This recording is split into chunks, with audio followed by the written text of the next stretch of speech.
go through then today's agenda and our panelists. So our agenda today, if we could advance to the next slide. Our agenda today involves welcoming and introducing the panel. We're going to give you a quick update on phasing and a new ordinance that goes into effect tomorrow in the city of Alexandria and some resources that continue to be available to the business community. We have, as always, when we talk with the business community, we have our partners at the Alexandria Health Department available to talk and answer questions. And then we're going to talk through today's panel, great ideas of how to manage outdoor space to welcome your customers safely and to utilize the outdoor space in and around your businesses in accordance with some of the new policies that the city has adopted. Towards the end, we will facilitate a question and answer discussion. Throughout this program, please feel free to use the Q&A function found at the bottom of the screen, and we'll ask those questions at the end of the program. Our panelists today are identified on the next slide. We have with us to discuss how they have utilized outdoor space, Mike Anderson with Homegrown Restaurant Group, Charlotte Hall, who's the director of the Old Town Business Association, Jamie Leeds with the Jamie Leeds Restaurant Group, Daniel Romanetti with Fiberspace. Of course, you have Bill and myself. And on the next slide, you'll see the partners at the city who are able to answer questions throughout the program. Rachel Stradling with the Health Department, Katie North with Department of Transportation and Environmental Services, and Ann Horowitz with the Department of Planning and Zoning. So with that, we will proceed. I think everyone knows that we are in phase 3 of the Commonwealth's Forward Virginia Plan. It seems like we have been in this phase for quite some time, and it turns out that we have. It started on July 1st and will likely continue for the foreseeable future. When we entered phase 3, restaurants were allowed to begin operations indoors in addition to outdoors, and brick and mortar as well. The guiding principle is to make sure that you can maintain the 6 feet of required distance between patrons and your employees. Next slide, please. One of the things that we wanted to make sure we pointed out to everyone today is that tomorrow, 2 days from now, October 1st, begins a new set of requirements here in the city of Alexandria. The City Council adopted an ordinance that requires all individuals in indoor and outdoor spaces, aside from their homes and cars, to wear face coverings if they're not able to maintain 6-foot distance.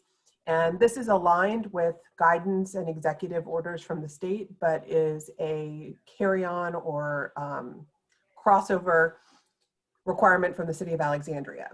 As a result, many of you business owners are going to be in a position to encourage this behavior. And so we wanted to, 1, let you know that this ordinance was going into effect, and 2, let you know that signs like the one on this slide are available for you to download and use in your store. We can also help facilitate getting you printed copies of them. So please reach out to us and let us know. We're going to be sharing this slide deck with you after the presentation. So all of the links that you see, you'll be able to follow. Next slide.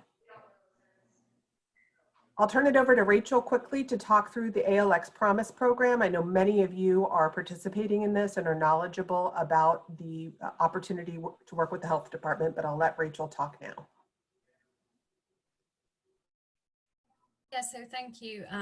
The ALX Promise program was designed to help support our business community and reassure our community and people visiting Alexandria that we're doing the right thing, that we are ensuring their safety and the safety of the employees working in the business. So anyone that has the ALX Promise decal displayed just shows their commitment to going above and beyond what the governor was requiring. So there's a link on the slide that shows you how you can participate. It's really simple. You just sign up, then one of my amazing team will give you a call and they'll go through all of the next steps with you. But really it's voluntary. It just shows your commitment to the safety of your employees and your customers. Fantastic. For those who have yet to participate, highly recommend. You'll see on the slide that Visit Alexandria has partnered with the health department and is promoting every business in the city who's taken the pledge and has gone through the process. Next slide, please. So today we're here to talk through the continued use of outdoor space. Many businesses have taken advantage of the relaxation of enforcement that City Council approved for the first time back in the April timeframe. Again, they continued it in July, and next week we anticipate that they will be continuing it through March of 2021. We are constantly talking with the business community and trying to understand the pressures that you all feel.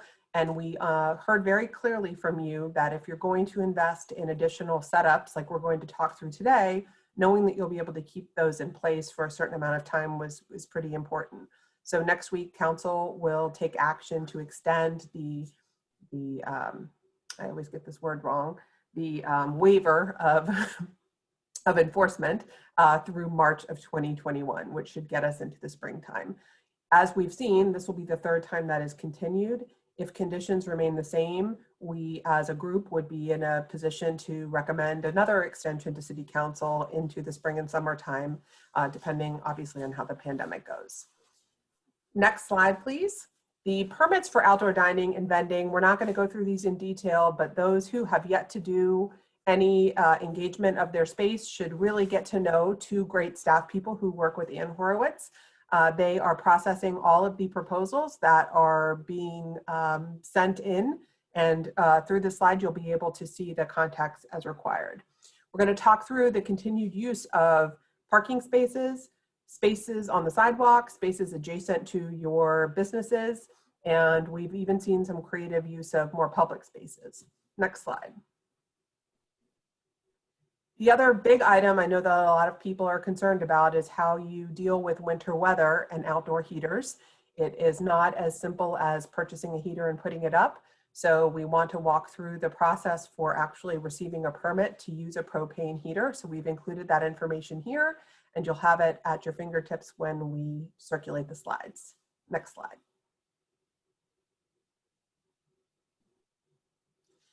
Finally, we recognize that many restaurants in particular also want to be able to serve alcohol in their outdoor spaces, and we want to make sure that restaurants who have yet to do this understand there is a separate process through the Virginia ABC. And so this slide walks you through that process. We have learned a lot about how this works and certainly can coordinate, but you do need to, as a business, apply separately to the ABC to offer alcohol sales external to your business. So before we get to the panel, the last thing I want to talk through is a new round of grants that the city has approved. The application period opens tomorrow, Wednesday morning at 8 a.m. Those who receive grants in the first round are well on their way to implementing those dollars. And the reason we wanted to mention it today is because almost all of the items we'll talk about in terms of activation and use of space are eligible expenses. So if you were thinking about expanding your business into the streets or the sidewalks, et cetera, you haven't done so yet, there will be additional expenses, equipment and things that you'll want to purchase. You can apply for a grant if you did not receive one during round one. We have an additional $2.4 million that we'll be giving out. Plus, if you're in the Braddock metro neighborhood area, there's a set aside amount of dollars available for businesses there. We've expanded the criteria for businesses who are eligible to include those who've opened over the last 18 months. It also allows for businesses who employ 1099 contractors instead of W-2s. If you're in the childcare or daycare industry, any way that your business is structured, you'll be eligible to apply. Or if you are a sole proprietor with a storefront or a physical space. So all of this information is available up on our website. And again, the application period opens tomorrow. Next slide, please. These are the acceptable uses and the size of the grants. They range from $5,000 to $20,000 based on the number of employees you have. And you'll see here the acceptable uses for the grants include everything from PP&E to other equipment and supplies that promote health and safety. So if you're a restaurant and you're thinking about plexiglass, or you're thinking about new furniture that's easily cleanable to allow for better sanitation, all of those things then would be eligible under this program. The last slide defines when our application period extends from tomorrow morning through Monday at noon. You have to complete the application online in one sitting. So we really encourage you to go up to the website, read through the required materials, gather your items, call our team, let us help you walk through and answer questions, and then sit down and submit. And so with that, we will move on to our panel. And so we have slides here that the panelists are going to speak to. First up is Mike Anderson. And so if we can advance to Mike's first slide and then kind of maybe go back and forth through the slides as Mike's talking, that would be fantastic. Mike, tell us a little bit about what you've done in Carlisle. Well, welcome to my fellow restaurateurs and retailers. And this is certainly challenging times for all of us. And those of us that have had the luxury of having some patio space out front, we all know how well it's been incredibly helpful. You know, I don't know what we'd have done without it, to tell you the truth. Luckily in Carlisle, there's not a whole lot of traffic on John Carlisle Street. So we were able, with the blessing of the city, you can see right here, this is Sweetfire Donna's, and we built and the 2 parking spaces in front of Donna's, we built this parklet deal using 2x6s and some fencing and some chicken wire. And also we did the same thing and 2.5 parking spaces around the corner at Tequila and Taco. So some of the challenges was is getting power out to these parklets. So in these slides, there's going to be a bunch of links of stuff that we put up on equipment we've bought to make it happen so that they're a little more desirable. And we have found, and Jason Yates will certainly attest to this, that the better looking you make your space outside, the more business you're going to generate from it. And Jason's done an incredible job with his space, and Lena's down there. So a couple of things is that we found some cafe lights that are solar powered, that you can see them in the underneath the tenting right there. Yep, right through there. So these are solar powered lights. They out of Amazon. They're like 25 feet in length. They were like $50 for a string. They charge all day solar wise, and they burn all night till like 4 in the morning. And they were cheap on Amazon, like $50. There's a link for that. So that helped. We also put the hottest thing now are these 5mm wide angle LED Christmas lights that we put all around all the deals out there. And the power of those, they have these portable power stations available now. We did some research. We found out Jackery is probably the best one on the market to buy. And we bought the 500 watt module. So we plug it in. It's a portable deal. It's not real big. It's got a handle on it. We put it outside on the deck during the day. We plug in all the lights and stuff to it. Let that deal run all night long, and it provides plenty of power to run all the lights and everything on our decks. Will not be enough power for an outdoor heater, unfortunately, though. So you only get 500 watts of power, but that deal helps. All the LED lights make it look real enticing outside there. And if you've got permission to use outdoor music, you can get an XM receiver, stick that out there, and some inexpensive speakers. And as far as tenting goes, you know, we initially started with the cheap kind of Walmart tents out front, and we found that didn't really work. If you go to Donna's place, go back to Sweetfire Donna's, that slide right there. So back up a slide. We bought 10 by 20 tents for Donna's place and for the places in Carlisle. A company out of California, not cheap. I want to say they were like $1,800 for that tent printed, but they're extremely well built tent, much better than tent you can buy from Costco or Home Depot or Walmart. And so we put those out in front of Donna's place and in front of Bill's place in Delray. Great presence, great street presence. They look great. And again, you've got a great appeal to the people walking down the street seeing those. So the challenge now is going to be how do we get through the winter with these parklets and the outdoor space? And there was a Zoom meeting last week with some of us with the city officials, including the fire marshal. And it looks like if you've got a tent outside, it looks as it stands now, you're not gonna be able to use any propane to heat it. If you've got just a patio or like the guys have done in King Street, which looks terrific, by the way, you can put those mushroom propane heaters out there.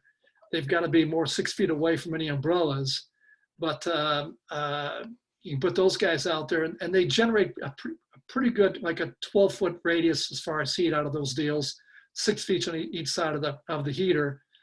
The downside is they use propane. One tank only lasts about a shift. And right now the city's still come up with guidelines how we're going to deal with the tanks. You're not allowed to keep tanks down there. You're not allowed to have more than one tank per unit. And the city's going to come up with some way that we can, at the end of the shift, you've got to put those tanks someplace safe, locked up. And we're still waiting to hear back from the city what the answer on that's going to be. The other answer, if you put a tent outside, the research we've done, and I think we're going to try to put like a 10 by 40 tent above the parklet at Donna's place and a 10 by 50 tent down there at Tequila and Taco. Looks like you can use specially designed electric heaters that are meant for tent applications. I know that Granger sells one, but they're about $650 for a 1,500 watt unit. But that may be the only option for a tent space outside because we won't use any propane. They do make a large propane heater that sits outside the tent, and the ductwork goes up under the lip. You've probably seen them at weddings. And it goes slips under the edge of the tent, and they run off like 100-pound propane tank. They're about $1,800. They're 120,000 BTUs. They would heat a good sized tent without any problem. The question is, how do we deal with the propane and how do you get a 100-pound tank refilled?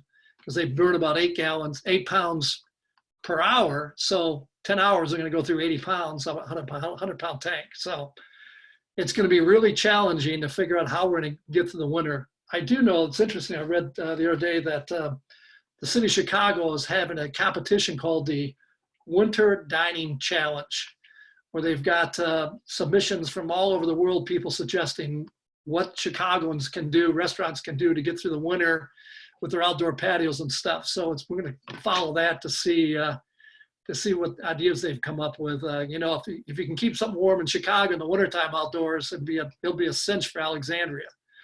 So I think that's all I got. You can look at our links that we put up for the equipment we've bought.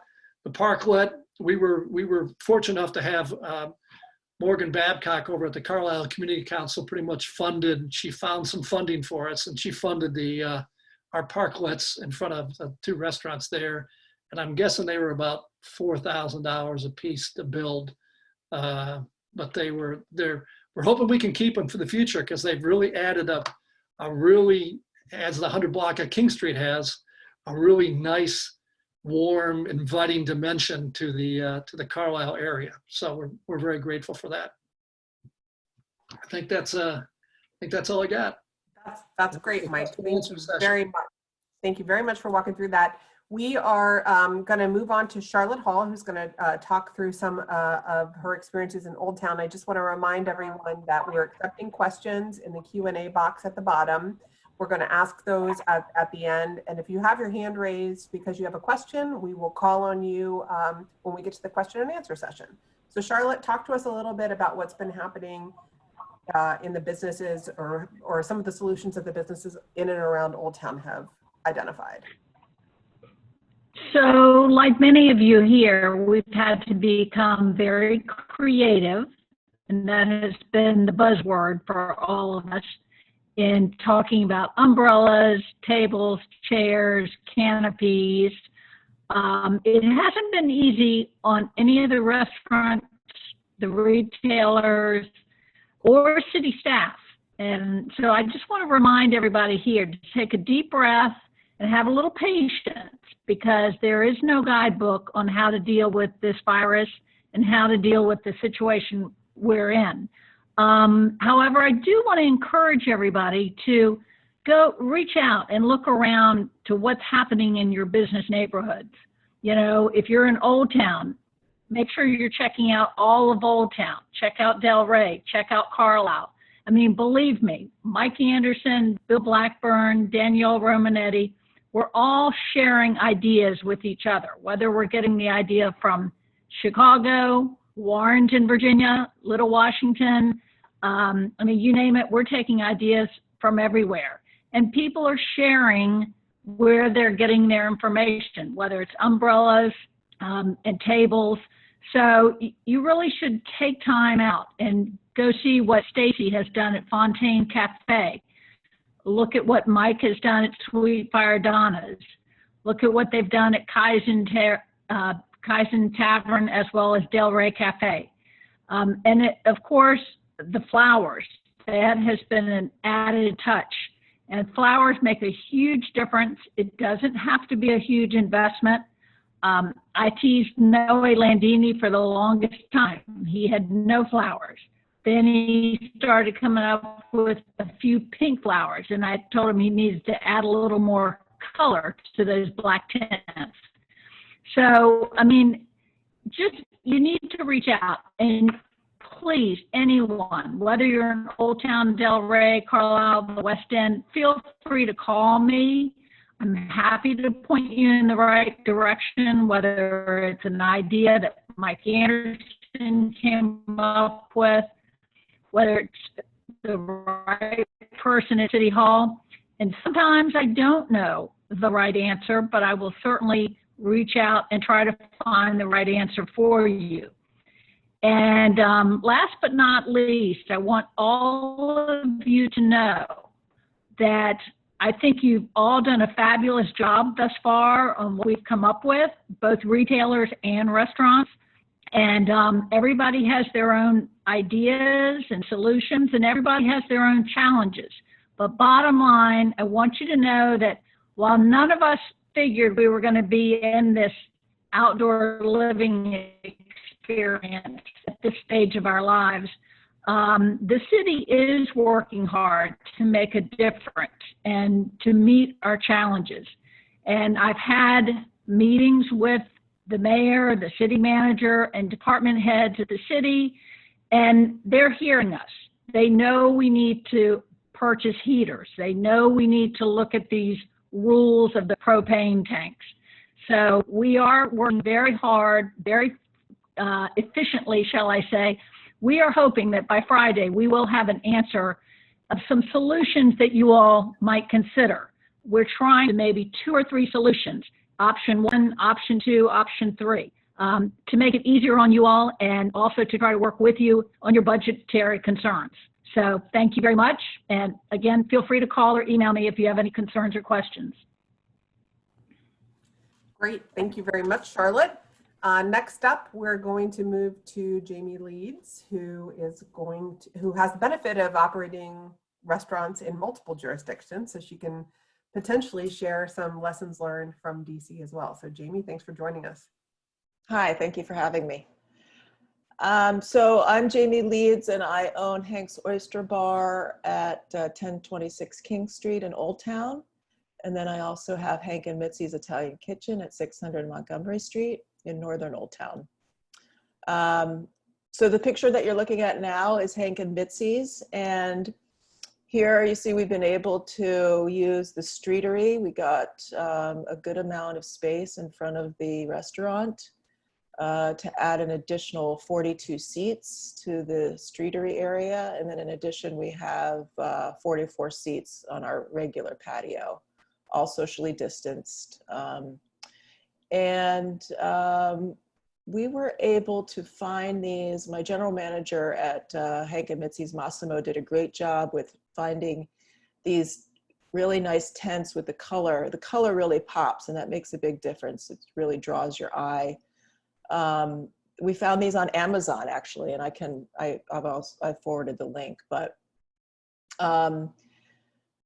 the beauty of these is that they have this banner across the bottom. So it kind of protects and acts as a shield for the wind. They also have, which we don't have on right now, but we're applying soon, is another piece of fabric that goes on top. So we'll be able to essentially enclose it a little bit more, but still having the airflow through. And then the fencing that we also got on Amazon as well. And they come in sections. So it's really easy to put together, and you can get as much as you need. So yeah, it's been working really well. We're really happy to have those extra seats out on the street. It's really making a big difference. The question is now, of course, the winter, and that's on everybody's mind. So the picture that you're seeing here, the picture in the top right corner is the Old Town Hank's Oyster Bar, and that's the back patio. We didn't ever have a patio before, so that's one thing that's been good that's come out of this. We built a fence around, we had two private parking spots in back of the patio, so now we don't have our own parking, but that's okay. We were able to fit 14 seats back there with some plants you see, and we have some sunbrella going across the top, which helps with the sunshade. So that's been nice to have that out there. And we string lights, we have actually just your basic string, kind of like Christmas lights that were hanging there that look nice. They twinkle in the night. And the other spots that you're seeing are the locations in DC. So you see on the left, there's the Wharf location, and then there's the DuPont location, where we've sort of done the same thing at DuPont with the same kind of tenting and the fencing. It's done really, really well for us.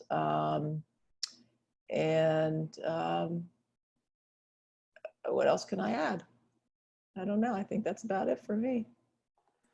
Great. No, thank you very much. That's these are good inspiration. So our last presenter panelist here before we get to questions is Danielle Romanetti, who is a retailer in Old Town, and Danielle is going to show us what she's done with her outdoor space. But Danielle, you've got to unmute yourself first, please. Sorry. You think I'd realize this by now. Thank you. So we sort of have a weird need that we wanted to address with our outdoor space. That was kind of my first suggestion, was to identify what it is that you're trying to resolve with the space. It's really obvious for restaurateurs. I think for us retailers, it can be a variety of things. So we were trying to solve two problems. We needed to replace our lounge area and classroom areas, which are inside, that we really can't use right now. And so we needed to move those outside so that we could still have customers coming in and hanging out and spending money, which they do when they're in our hangout spaces. But we also wanted to have additional space for people to sit when they're waiting to get into the store, since we're limiting the number of customers in the shop right now.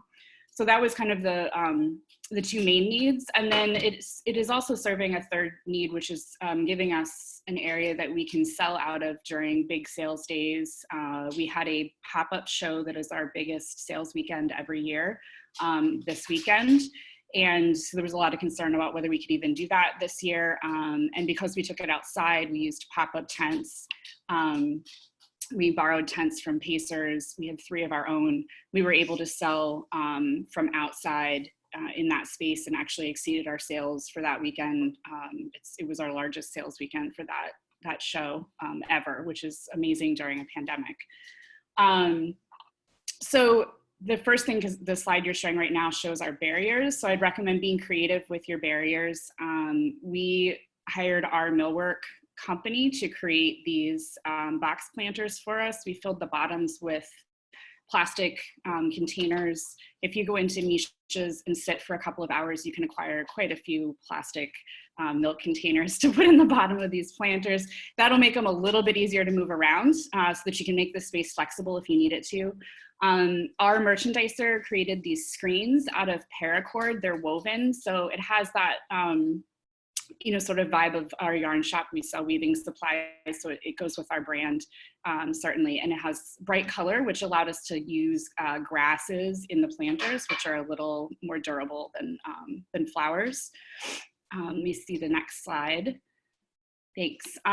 So we did a combination of very affordable IKEA outdoor furniture, which is what that bench is, along with not so affordable professional outdoor furniture from Lal Designs and Fermab. Lal and Fermab are the two brands you'll see over at the wharf if you look at the beautiful outdoor spaces that are across the water from us.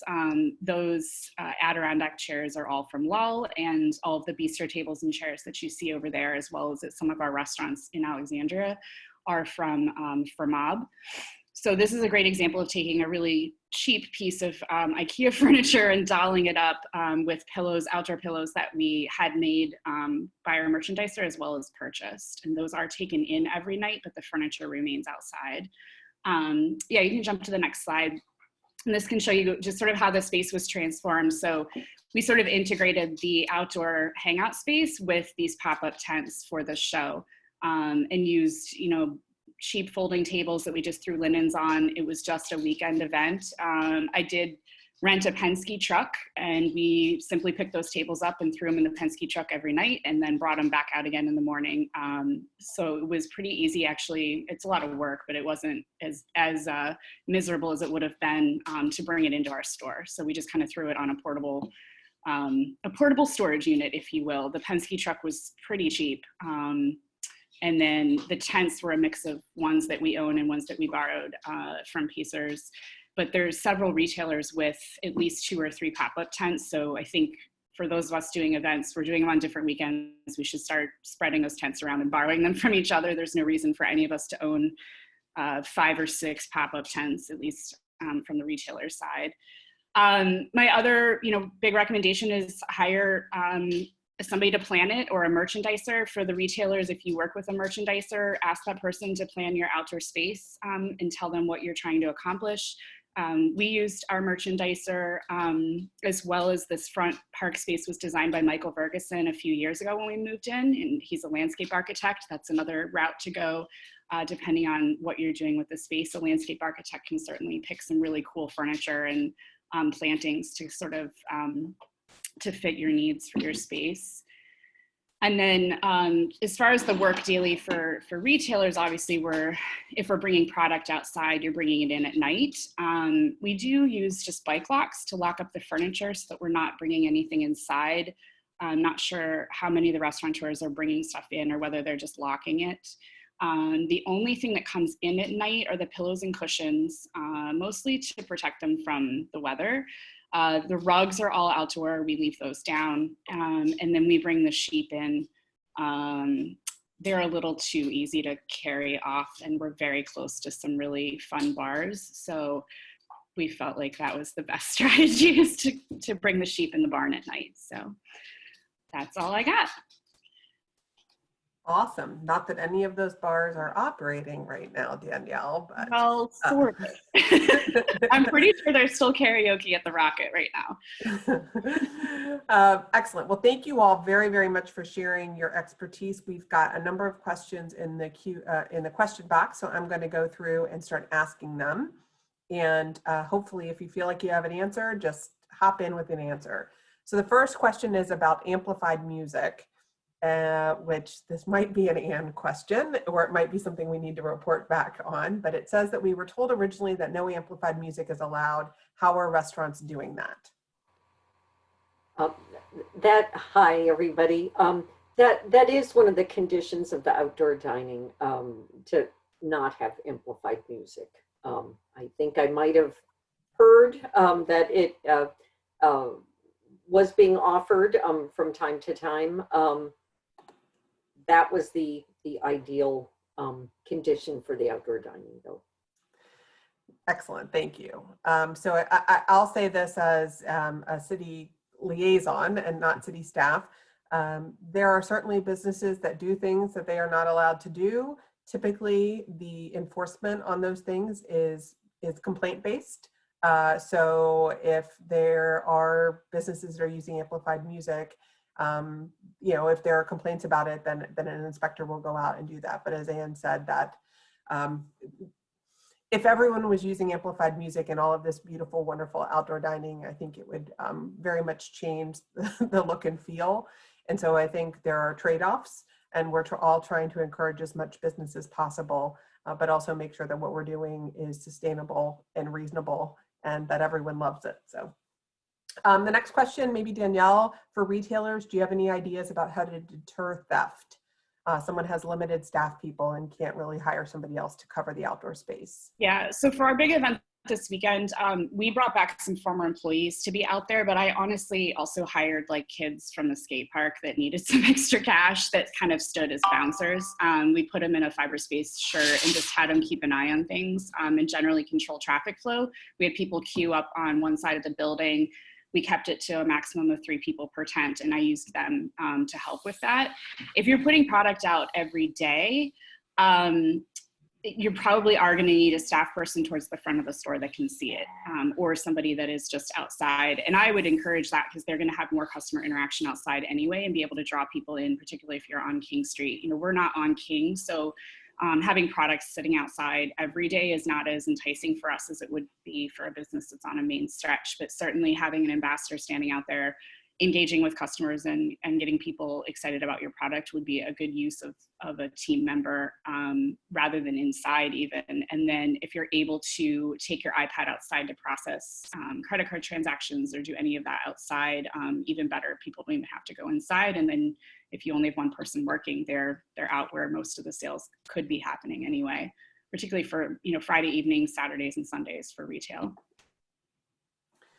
Great. Anne, I guess a lot of people who started their outdoor dining might have applied months ago. And so there's a question about whether a restaurant can amend their outdoor seating application to increase the number of outdoor seats, assuming they can maintain the 6-foot distance, even if it exceeds 50% of our indoor certificate of occupancy. Yes, they can. And the 2 names of the staff contact people that you have on the slides, if you're outside of the King Street area, to contact Natalie Brown, and it's Alexa Powell within the King Street area. So just contact them. We'll have that reviewed again. And if it all works out, send you a letter of agreement. One thing I'd like to add is sometimes businesses are looking to expand outside of their own business frontage, which is fine, but you do need the permission of the business and if there are residents in the building, the residents of that building and the property owner, so that they don't all wake up or go to work one day and see another business expanding in front of their storefront. So do ask your neighbors first, and if you want to expand beyond your own boundaries. Can I just quickly add one other thing on the 6 feet with regards to the tables? I just want to remind everyone it's not 6 feet between the tables, it's 6 feet between the seated guests, which may actually be 8, possibly even 9 feet between the tables. So your 2 guests sat down, they need to be 6 feet apart if they're in separate parties. A lot of confusion over the whole table and 6 feet. So I just wanted to try and clear that up. This is a question maybe a number of people might answer. Looking for thoughts, guidance, and help for restaurants in Alexandria's West End. I know I'll say kind of in general that we are encouraging restaurants all over the city to follow in the lead of some of these restaurants in our central business districts. We want to see outdoor dining in all parts of the city. For those in the West End who might be part of a strip shopping center or an organized development, if you need help talking to your property owner or looking to have a discussion about how you get permission to do that outside of the city, you can certainly reach out to our AEDP staff team who can help you talk through. But anyone else have any thoughts or inspiration for West End businesses? Just thumbs up, cheering them on. Yeah, I would just echo your thoughts, Stephanie, and just encourage anyone interested in applying. That staff contact is Natalie Brown. And thank you for the offer from AEDP to assist individuals, businesses with discussing that with their property owner to get permission. We'd love to see this be expansive throughout the city. And I would just add that I think one of the early applicants was Clyde's, who's out on the West End. So that might be a good example for looking at how you can expand within a parking lot. A lot of the restaurants out there definitely have more surface parking lots. That might be a good option for using that for some of the outdoor dining. That's great. Next question is about whether the city is going to survey citizens on their attitudes towards outdoor dining in enclosed tents. Will people who still don't want to eat indoors really feel they're eating outdoors safely in these new environments? I don't have a direct answer for this. I think that this could be a discussion we could have with Visit Alexandria, who is constantly looking at data and survey results about trends, about how visitors and in this instance, diners, even if it's regional diners, are responding to these improvements. But there is no plan from the city perspective to do a survey. So far, I think our approach has been one that has been focused on the needs of the business community and trying to be as flexible as possible. You heard mention of a meeting last week with restaurateurs and city staff. There have been numerous conversations over the months where we, as kind of the staff side, have been talking with the business community to say, what flexibility do you need? What could or would you do differently? And then trying to find ways to facilitate that. So I think it's been very business focused, obviously with making sure that we're protecting the livability and the quality of life. Those are two important things from the city's perspective, but there have not been any plans to do surveys or outreach to our residents about their shopping or dining habits. The next question, I'm not positive any of us are technical enough to answer, but it's about the heaters. So I'll throw it out there and see if anybody wants to tackle it. Are the mushroom heaters not allowed in the tent, period? Or is there a ceiling height restriction? We have tents professionally installed with pretty high ceilings, easily over 15 feet high, that do not have side panels. I've contacted the fire marshal's office for guidance. I got an email back with questions that I replied with answers and have not heard back. Go for it, Mike. Oh. You're gonna, based on the conversation we had the fire marshal last week, he said every question is unique, every situation is unique, and they're going to have to come out there and survey the space, the tent, the equipment, and then give you a definitive answer. But there's no one answer that covers all this stuff. And you would think 15-foot high tent, those heaters are about 7 feet, 8 feet tall, so you got another 7, 8 feet. You'd think they'd be illegal, but you got to get the fire marshal to weigh in on that. And I'll add that although you might not have heard back yet, I do know that the fire marshal is responding to the requests as they come in. So they may be just a little backed up because they do have a few requests in this area in addition to their other responsibilities. We're going to advance the slide to the contact information for the propane permit. So back one, please.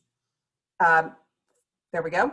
So you can, as a business, you can certainly follow this advice here from the fire marshals to apply for a propane tank. You can also reach out to Tamika Nicholson, who is identified as the contact here.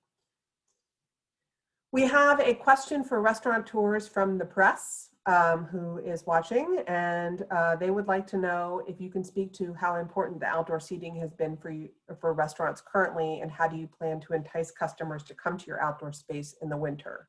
If anyone would like to answer that. I can speak to that. So the outdoor dining for us has comprised about 90% of our business currently.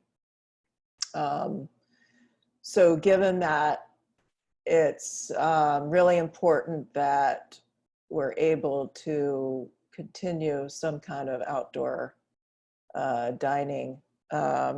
You know, given that it's an enclosed, you know, if we were to enclose the space, it feels like it's kind of doing the same thing as eating inside. Although what we are looking at is different kinds of ventilation, you know, opening windows. We have in some of my restaurants, we have garage doors, windows, we have French doors that we would open up, and they would serve as kind of indoor outdoor seating. But yeah, that I'm also finding that the more the need for seats, people are more inclined to sit inside. So people are starting to sit inside a little bit more now, finding that in the past couple of weeks. So hopefully that will continue. But yeah, it's going to be a big problem. I think it's also the type of cuisine you're serving, like in Del Rey. So we got 3 restaurants in Del Rey. We don't have any, they're all closed. You can't even go inside to order. And we don't have any patios outside.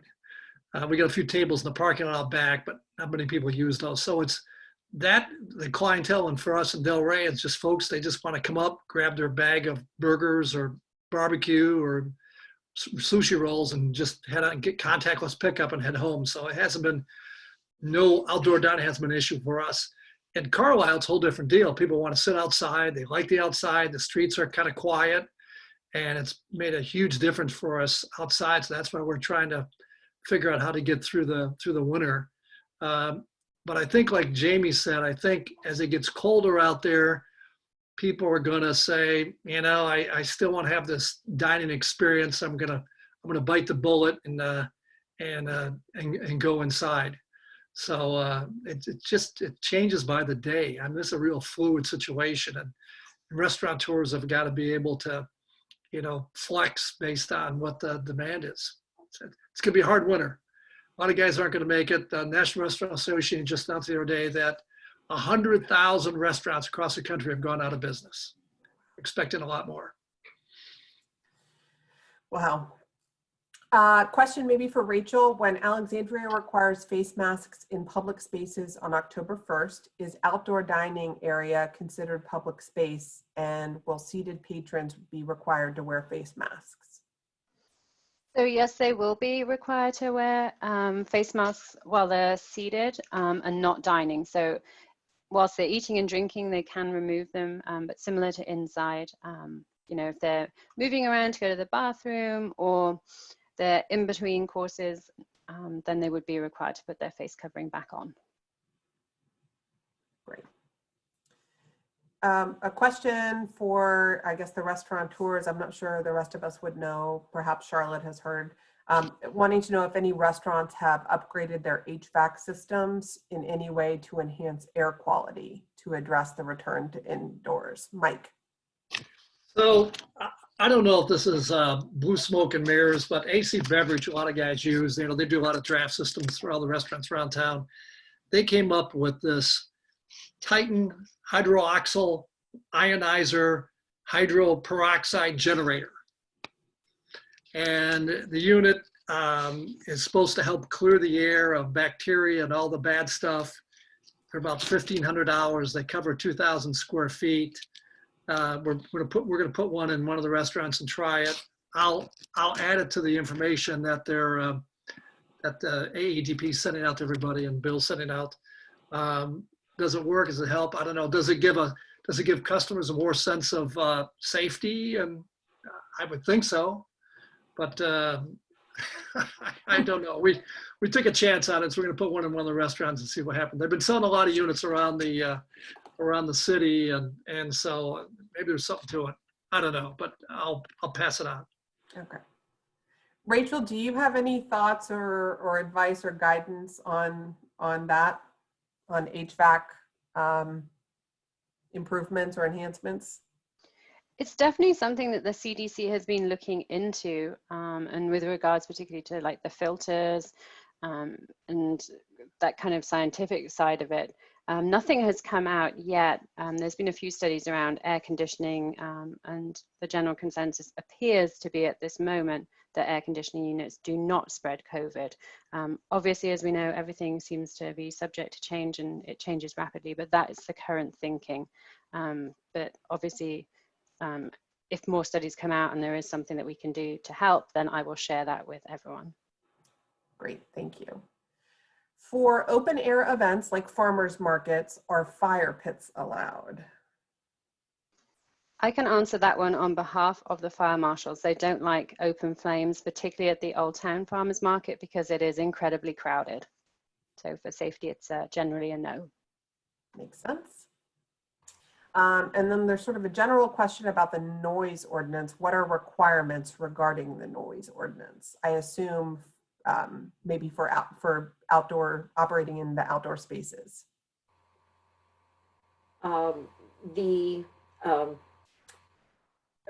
I'm hesitating because it's noise ordinance usually, it'll apply to any levels of noise. I was thinking that maybe this is referring to music, which we have said we've discouraged with outdoor dining at this point.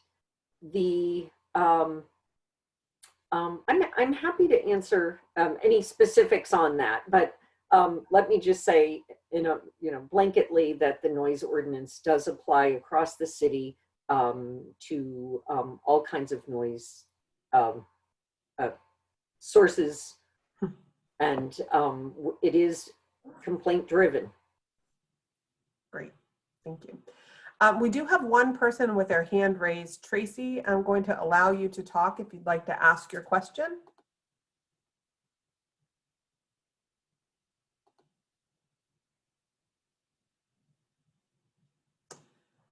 And if not, I do not see any additional questions in our Q&A box. I appreciate everyone for joining us here today and sharing your knowledge with the group. I think we have one more question that just popped in. I know we're talking about outside dining, but has the city thought of what they can do to help promote and give comfort to diners to move to inside dining? I think that's similar maybe to the survey question. I think that all of our promotion activities, speaking on behalf of Visit Alexandria and our business associations, have been aligned with the health department. The ALX Promise program is I think a great example of that. It's trying to help the businesses provide as much confidence to their customers as possible by following CDC and other guidelines. And so I think that our promotions will continue to follow that line as opposed to convincing people to feel comfortable. But for the time being, I know that Visit Alexandria just last week had their annual meeting and they talked a little bit about what their goals and role would be moving forward. And it is around promoting safety and security in our businesses, because all of our businesses are doing such a great job of following the protocols. So with that, if anyone has any last comments they'd like to share, words of wisdom, now would be the time. I'll remind all of the attendees that we are going to be sending out the PowerPoint and some of the links and information that were mentioned. So watch your email for that later this afternoon. Last question, maybe guidelines for turning a parking lot into a drive-through that business owners need to consider. That sounds somewhat complicated. Anne, go ahead. And Katie, maybe you have some perspectives from transportation also. My understanding is that we can put up signs at the request of a department in the Transportation Environmental Services Department for loading areas, but we do have to evaluate that area to make sure that it doesn't conflict with any other, with traffic or another loading zone. I don't know if the drive-through request was something a little different than a pickup zone, but And I would just add that if it's on a private property lot, we'd need to see some sort of plan to show, you know, the circulation through that lot, make sure that there's room for the cars to travel through there. I think one other thing we would need to look at is whether there are any kind of approvals that would need to be waived related to a drive-through, since that is a use that is typically has that extra level of review. But I think the message would be if you have an idea, bring it to us and we can give you some feedback on it. And so I think the question is that kind of relates to this then is, what has the turnaround time been for review of proposals or permit requests, Ann and Katie? I mean, I know it's been tremendously quick. so for the dining, those permits for expansion, that has ranged from maybe 3 to 5 days. And sometimes if there are issues to be worked out, it might take more like a week, but that's pretty much the turnaround time there. And then one other thing for the on-street spaces, we have been trying to install those on a weekly basis on Fridays. And in order to have enough time to reserve the parking in advance, make sure there's no cars there, we typically need to have those applications approved by Wednesday in order to be installed by that Friday. So if you submit something Wednesday, it's unlikely that we'll be able to get something installed in that space until the following Friday. So try to submit something earlier in the week, and that would be a better chance to get something set up for that weekend. Fantastic. Well, again, thank you all very, very much. As always, our teams at AEDP, SBDC, the city are here to answer questions. We're with you. The success of the business community is very important to the city, and so we're pulling for you all. We know how hard it is and are trying to find as many ways as possible to be flexible and supportive. So keep up the good, safe work. Let us know how we can help. As you heard multiple times, no idea is too crazy for us to at least listen to. So please feel like you can call on any one of us. And thank you for joining us today. And thank you, panelists, for sharing your success stories and inspiration. Thank you, everyone.